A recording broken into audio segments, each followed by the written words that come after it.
Title: Forced into marriage to repay family debt. Alien girl's tears vanish when she meets her groom. HFY the room was cold. Not because of the weather, but because of the silence inside it. Nicera stood still, her long silver dress shining. Under the pale blue lights, her yellow eyes were full of tears. But she refused to let them fall, not here, not in front of them. The council of elders sat on high chairs made of black stone. Her father stood beside them, holding a paper scroll in one hand and shame in the other. She heard only one sentence, and it changed her life forever. To repay the debt, House Valari offers its daughter in marriage to the human Commander Jace Thorne. Nicera's knees felt weak, her hands trembled, but she said nothing. She was the eldest daughter of a noble house she could not break. But inside her, a storm was rising, screaming, breaking. Drowning her heart, she wanted to say no, to protest, to fight, but what would happen then? Her younger sister might be taken instead, or their family would fall completely into ruin. No home, no honor, nothing. Her father avoided her eyes as he passed her the scroll. "This is for our people," he said quietly, but all she heard was, "This is not your choice." The human ship arrived the next morning. Its shape was strange, sharp, metallic, and cold. It landed near the spaceport like a silent beast. From its side, a small shuttle opened, and a man stepped out. Nicera expected chains, a cold cage, maybe even guards. Instead, she saw only one. Human, tall, strong, wearing dark armor with red stripes. His face was unreadable, his eyes calm, his hair dark as the night sky.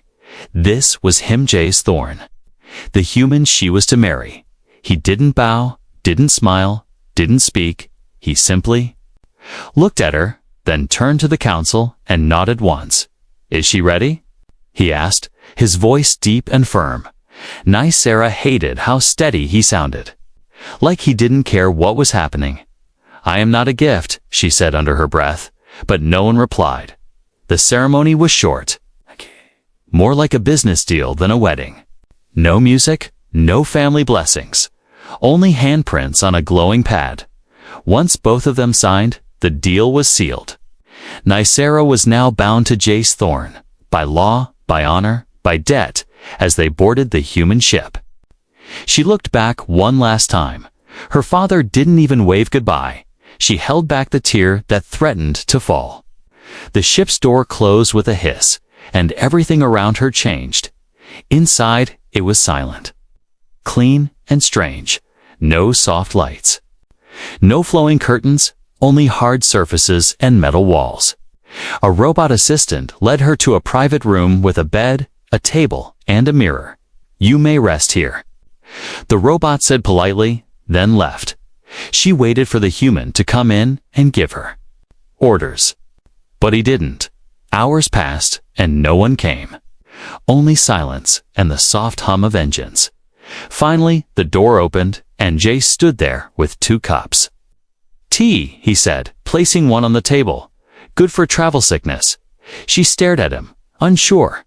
"Why are you being kind to me?" He raised an eyebrow. "Because I'm not your enemy. I was sold to you," she said, her voice sharp. He nodded. "Yes, I paid your family's debt, but I don't want a slave, Nicera. I want peace." She didn't trust him. Couldn't trust him. Every story she heard about humans said they were brutal and cruel. Was this a trick? Was he trying to make her weak before showing his true face? "I won't touch you," Jace added. "Not unless you want it. You are free to walk this ship. Free to ask questions. Free to leave if you can." His last words were honest, not mocking. They were in deep space. Now there was nowhere to go. That night, she couldn't sleep.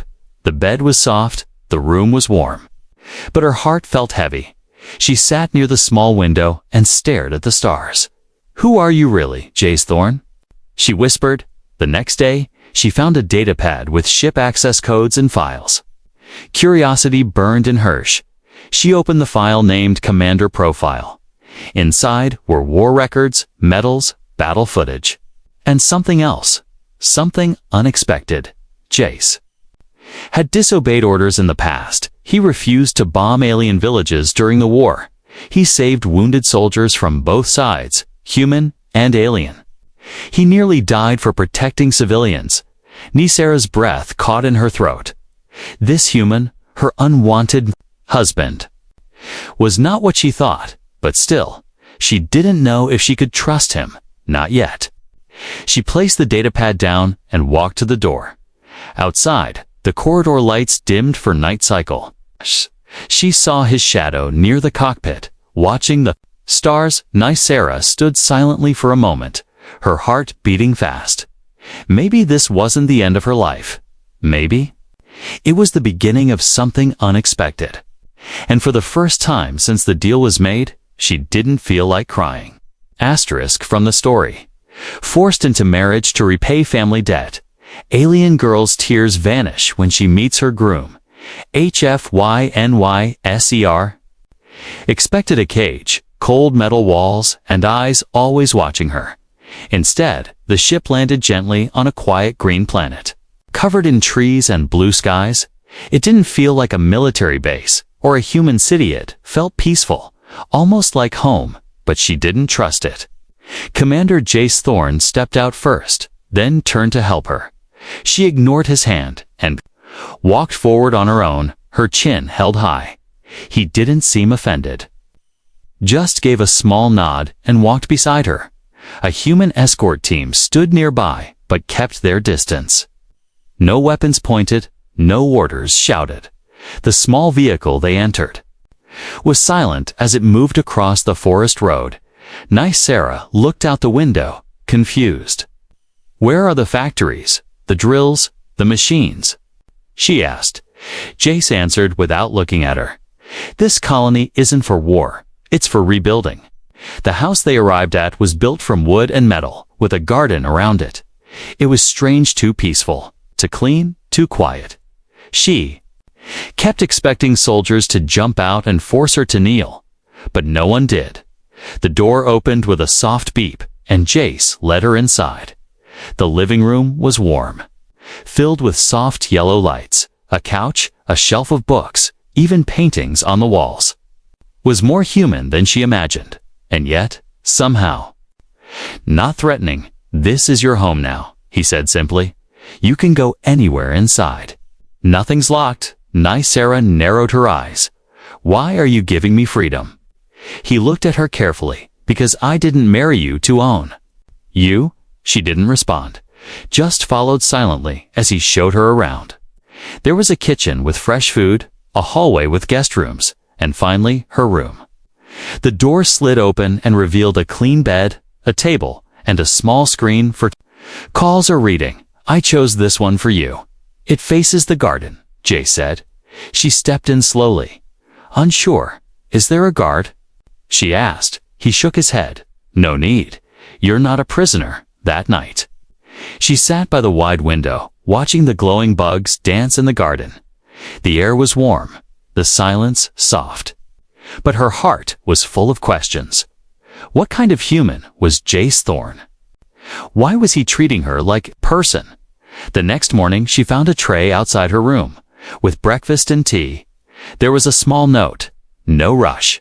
Take your time." She stared at the handwriting for a while before touching the food. It wasn't poison. She checked it with her wrist scanner. Everything was clean. Later that day, Jace invited her to sit outside on the porch. She agreed, more out of curiosity than politeness.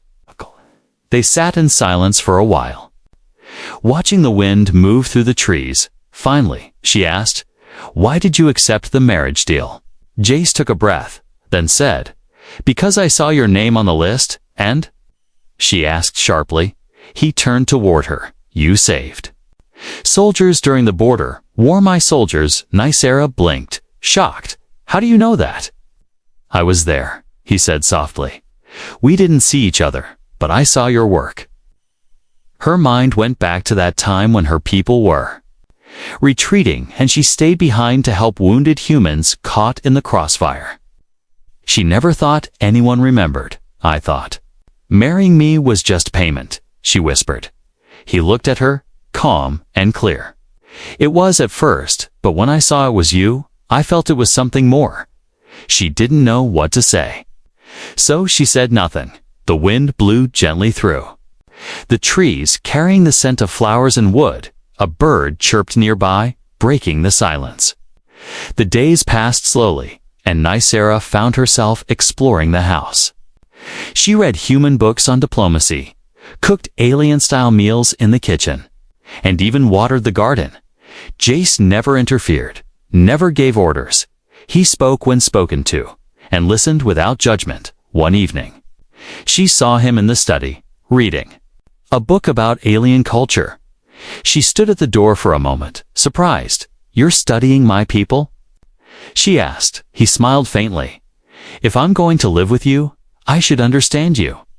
Something inside her cracked open, not love, not yet, but something softer than fear. She nodded and stepped in, sitting across from him. "Then we'll learn about your people too," she said. They spoke for hours that night. About war, peace, music, and stars. She learned that Jace hated war, that he had lost family too. He learned that Nicera once dreamed of being a diplomat, not a bride, and when she returned to her room, she didn't feel like a prisoner. She felt like a guest, maybe even something more. She looked in the mirror and saw herself smiling. It felt strange, but not wrong. Maybe this human home was not a prison after all. But just as she began to feel safe, a message alert blinked on her wall screen. She opened it and saw the symbol of her house Villari. Her breath caught as the words appeared. "Return immediately, or your younger sister will take your place." From the story, Forced into Marriage to Repay Family Debt. Alien girl's tears vanish when she meets her groom Nicera, stared at the screen. Her hands cold. The message from her homeworld repeated in her mind. "Return immediately, or your younger sister will take your place." She closed the screen slowly and sat down. Her chest felt tight, her mind full of fear. They were serious. They would trade her sister like they did with her, like property. Her fingers trembled as she tapped the screen again. This time, she didn't open the message. She opened Jace's profile file, the one she had found earlier on his datapad. Something inside her told her she needed to understand him fully before making any decisions. The screen loaded slowly, and then his history appeared. Service record, Human Alliance. Forces Elite Commander Unit, decorated multiple times, injured twice, court-martialed once. But charges dismissed. She raised her brow. Court-martialed. She opened the attached footage, and her eyes widened on the screen. Jace was dragging an injured alien child out of a destroyed village. Behind him, bombs were falling, buildings were burning, soldiers were shouting. He ignored the calls from command to pull back. Instead, he carried the child in his arms, shielding her with his body as fire rained from the sky. Disobeyed a direct order to retreat, the report said. Saved 43 non-human lives. Nicera leaned back in her chair, stunned. She had believed humans were selfish and cruel, that they saw aliens as enemies or slaves. But Jace had risked his life to save alien civilians during a battle, and he had been punished for it by his own people. Her heartbeat slowed, but her thoughts were spinning. Why didn't he ever tell her? Why hide something so honorable? She stood up and left her room, walking quickly through the house. She found Jace in the garden, watering a plant with soft purple leaves. He looked up when he saw her, but didn't speak. She walked closer, holding his datapad in her hand. "You were a hero," she said quietly. He blinked, surprised, then sighed and set the watering can down. "I broke the rules," he replied.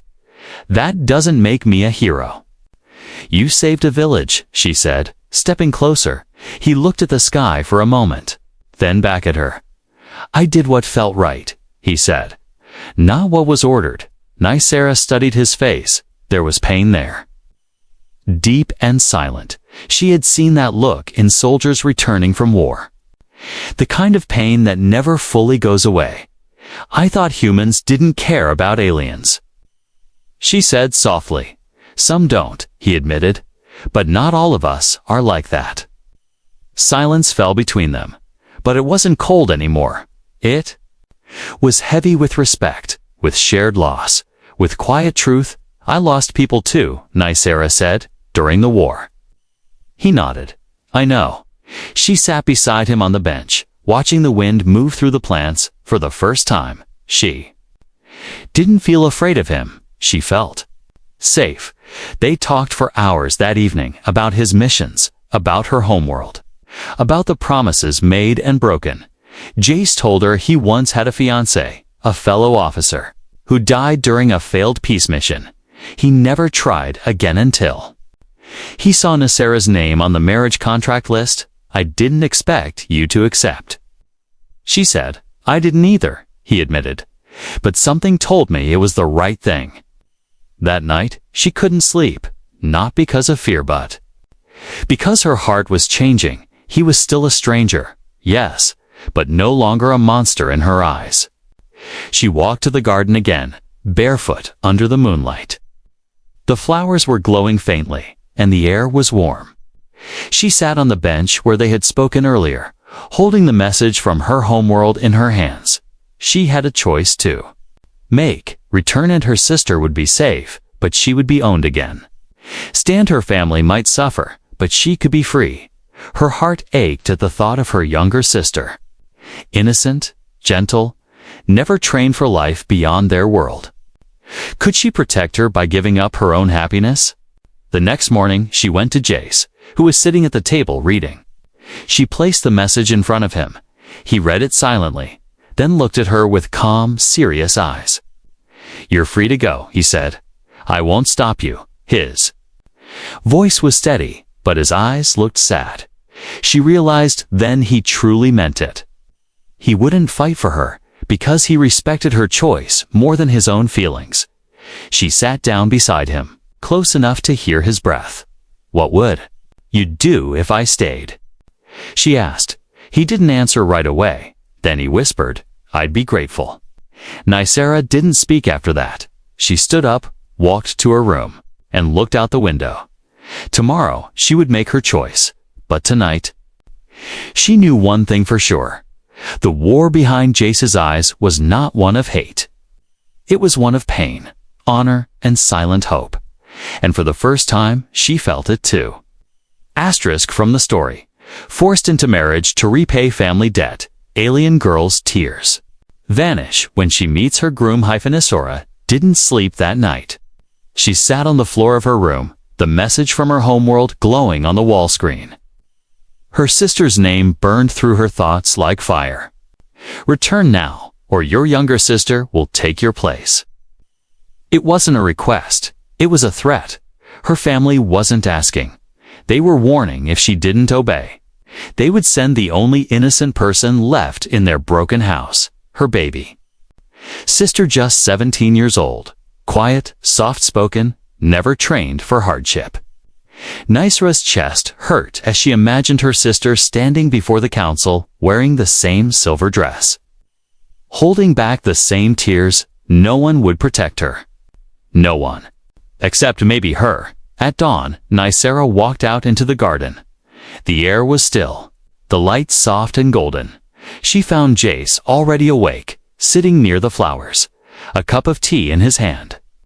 He looked up as she approached, his eyes calm but alert. I need your help, she said quietly.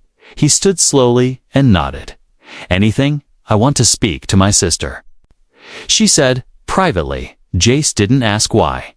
He simply walked to the house, activated the secure comms, and gave her access. He stepped out of the room, leaving her alone when the screen lit up.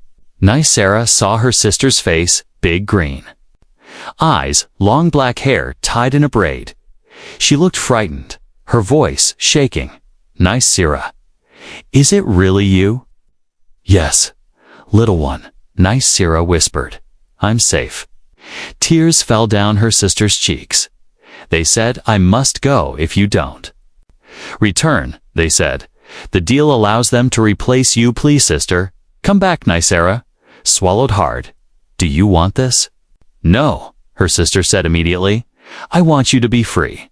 But I don't want to see your face in pain. They spoke for a long time, crying, laughing. Remembering old dreams, at the end of the call, Nicera placed her hand on the screen. I will not let them take you, she promised. I will find another way. She turned off the screen and stood in silence for a while, then walked out and found Jace waiting on the porch. His eyes asked the question, his mouth didn't. She nodded slowly. I've made my choice. I'm staying, she said, her voice steady. I won't return to that life. A small breath escaped Jace's lips. Relief, quiet and strong, but Nicera wasn't done. My people may try to take me back by force, she said. They may send hunters, spies, or worse. Jace nodded. Then we'll be ready. That evening, Nicera and Jace sat together at the table, sharing food and stories, for the first time. Their laughter mixed with the sound of wind through the trees. The quiet between them wasn't cold anymore, was warm. And full of unspoken understanding, she told him about her sisters. Dreams of studying art. He told her about his old plans of building a farm after retirement. Maybe we still can, he said, with a small smile. Maybe, she replied, touching his hand gently. But peace didn't last long. 2 nights later, a sound broke the silence. Low hum in the distance. Jace stood up at once, eyes sharp. Get inside, he ordered. His voice turning into the soldier she had only read about. Nicera didn't ask questions. She ran to the house, activated the locks, and checked the windows. Outside, she saw shadows moving between the trees. 3 figures in dark cloaks, moving. Fast and quiet, too quiet for humans. She knew the stylet was her people's elite recovery unit. Her father had sent them to take her back. The door shook as someone tried to break it from the outside. Jace appeared beside her, holding a small weapon in one hand and a shield projector in the other. Stay behind me, he said calmly. They didn't wait for words. The door exploded inward with a flash, and the first attacker stepped inside, blades drawn. Jace moved fast, pushing Nicera back and blocking the blade with his shield. He struck with precision, taking the enemy down in seconds. Another rushed through the window, but Nicera grabbed a kitchen knife and fought back. The alien warrior was shocked. She was supposed to be weak, scared, but Nicera was no one's victim anymore. She dodged and sliced, drawing blood, and the attacker fell back. Jace finished off the last enemy with a stunned pulse. The room fell silent again, the smell of smoke and broken glass in the air. They were both breathing hard, cuts on their arms and clothes torn, but they were alive. Jace looked at her and gave a nod. You fought well. She stared at her shaking hands, then looked up. I won't run again, she said. Let them come. He stepped closer.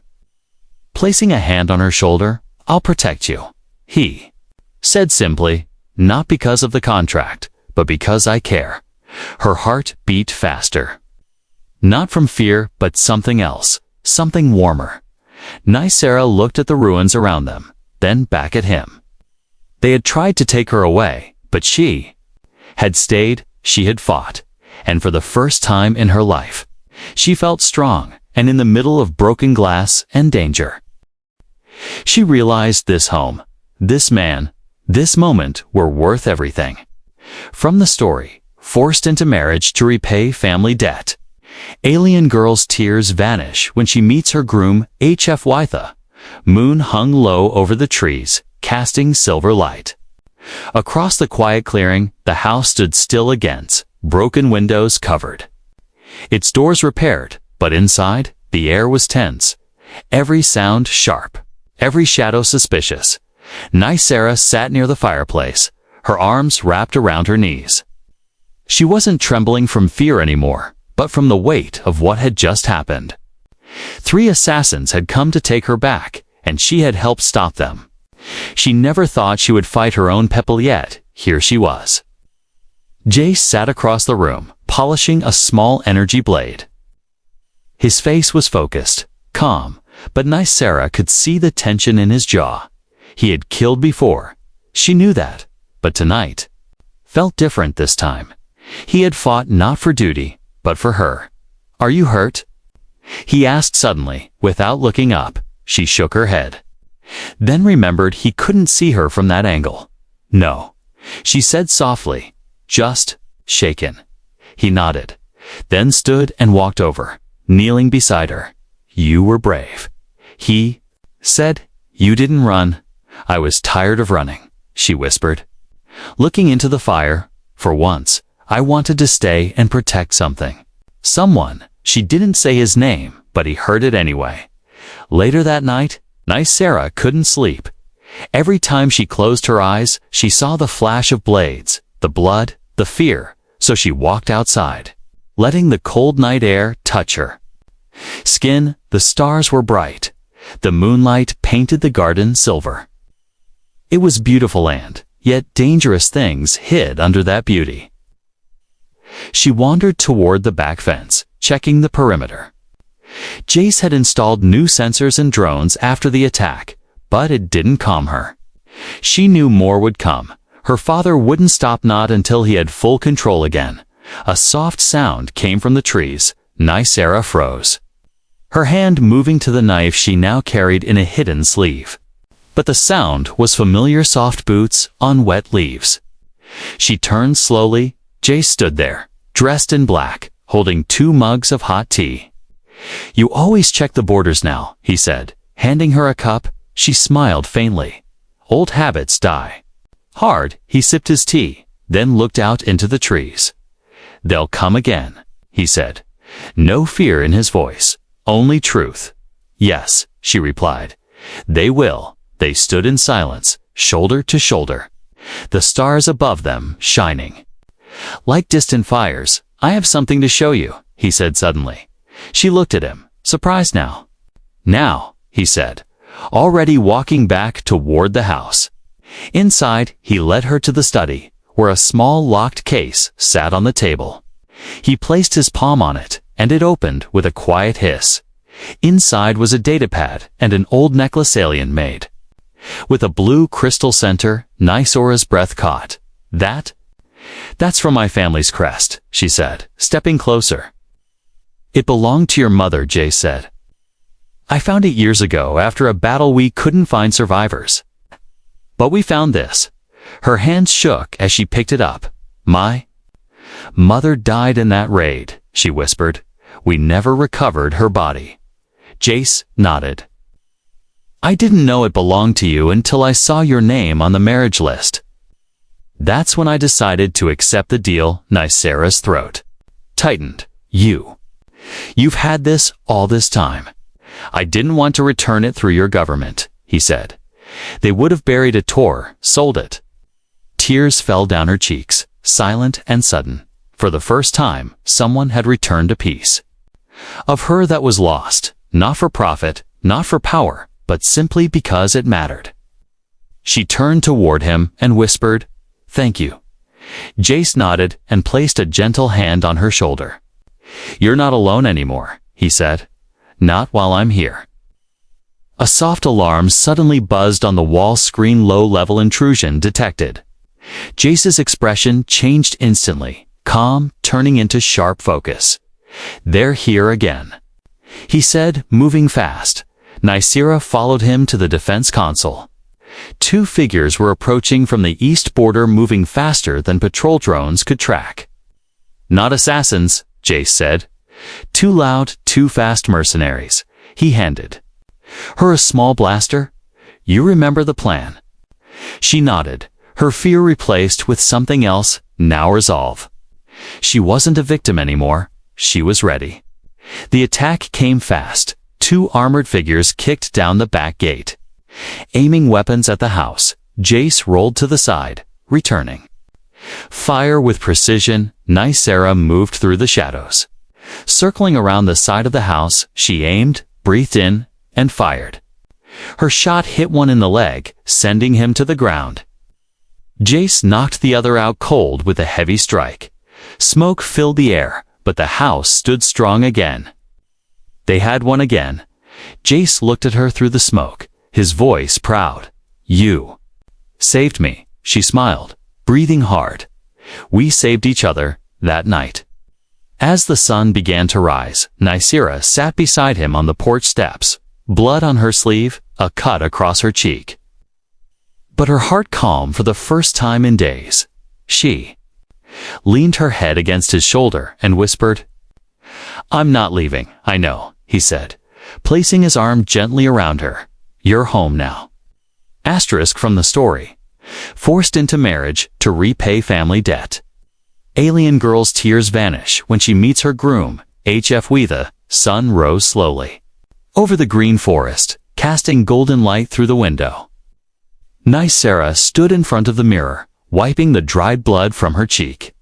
A shallow cut, nothing serious, but it felt like a mark of change. She was no longer just a daughter or a bargaining piece. She had become something else. A fighter, a woman with choice. A soul waking up. Behind her, the room was quiet, peaceful. But her heart beat with the memory of the night before guns, shadows, and whispered promises. She looked at herself closely. Her eyes weren't full of fear anymore. They held something. Stronger confidence. Downstairs, Jace was already up, checking the new drone data and writing a report. He moved like a soldier, careful and alert. But when he saw her step into the room, his eyes softened. "Morning," he said gently. "You okay?" She nodded, walking over to sit beside him at the table. "I'm not tired," she said. "I'm just full." He tilted his head. "Full." She smiled slightly. Of thoughts, Jace didn't press her for more. He simply poured her tea and let the silence sit between them like a warm blanket. After breakfast, they sat on the porch together, watching the breeze move through the tall grass. For a while, no words were needed. But eventually, Nicira turned to him, her voice low. "If the contract ends, would you still want me here?" Jace looked surprised, then serious. "The contract doesn't matter to me anymore," he said. "I don't want you here because of a deal. I want you here because I care about you." Her heart skipped. She had expected a polite answer, maybe a vague promise. But Jace had always been honest, even now. He didn't say things to charm her. He said them because they were real. Nicira looked down at her hands, then asked, "What does it mean? This connection we have?" Jace leaned back, watching the sky. "It means trust," he said slowly. "Respect, safety. Wanting someone to be happy, even if it hurts." She nodded quietly. In her culture, marriage was often duty and debt rarely love, but now, sitting beside this human who had risked his life for her, she felt something she had never felt before: peace. "You said you don't want a slave," she whispered. "Not a servant. Then what do you want?" Jace turned toward her. "A partner," he said. "Someone who walks beside me, not behind." Tears formed in her eyes again, but they weren't from pain. They came from warmth, from hope. He had never forced her to smile, but now she smiled on her own. "I think I want that too," she said, her voice trembling. He took her hand gently, fingers warm against hers. No pressure, no demand. Just a quiet connection that said, "I'm here." Later that afternoon, a ship landed on the colony's main pad. It wasn't her father's guards or more mercenaries. It was a human diplomat from Earth. The man stepped out wearing a formal black uniform with silver trim. He carried a tablet and wore a careful smile. Jace and Nicira met him at the edge of the garden. "Commander Thorne," the diplomat said. "Miss Nicira, I'm here on official business." Jace's face became unreadable again, the soldier mask returning. "What business?" he asked calmly. The diplomat glanced at Nicira, then spoke carefully. "There has been discussion at the higher level," he said. the marriage contract may no longer be valid. Nicera's heart dropped. What? She asked, voice tense. Due to the attacks and the discovery that you were forced into the arrangement, the diplomat explained. The council believes the agreement could be considered unlawful. You are free to leave. Free. The word echoed in her chest. She looked at Jace, his eyes locked on hers, steady and open. No anger, no panic, just a quiet sadness. He wouldn't stop her, not even now. The diplomat waited. But Nicera didn't answer immediately. She needed to think, not with fear, but with truth. She walked into the house, sat by the window, and closed her eyes. This was her chance. She could leave, start over, return to her world, or go somewhere else. No more danger, no more fighting, no more uncertainty. But something felt wrong about that. She didn't want to leave him, not because of obligation or safety, but because she didn't want to lose what they had grown together. That night, she stood on the porch under the stars again. Jace joined her quietly, saying nothing. She turned to him, placing her hand over his heart. I don't want to leave, she said. Not now, not ever. He took her hand and kissed it gently. Then stay, he said. Stay not as a contract bride, but as the woman I care for. She smiled, tears in her eyes again, but this time shining like crystals under moonlight. In the morning, they held a quiet ceremony. No guests, no council, no papers, just two souls speaking words from the heart.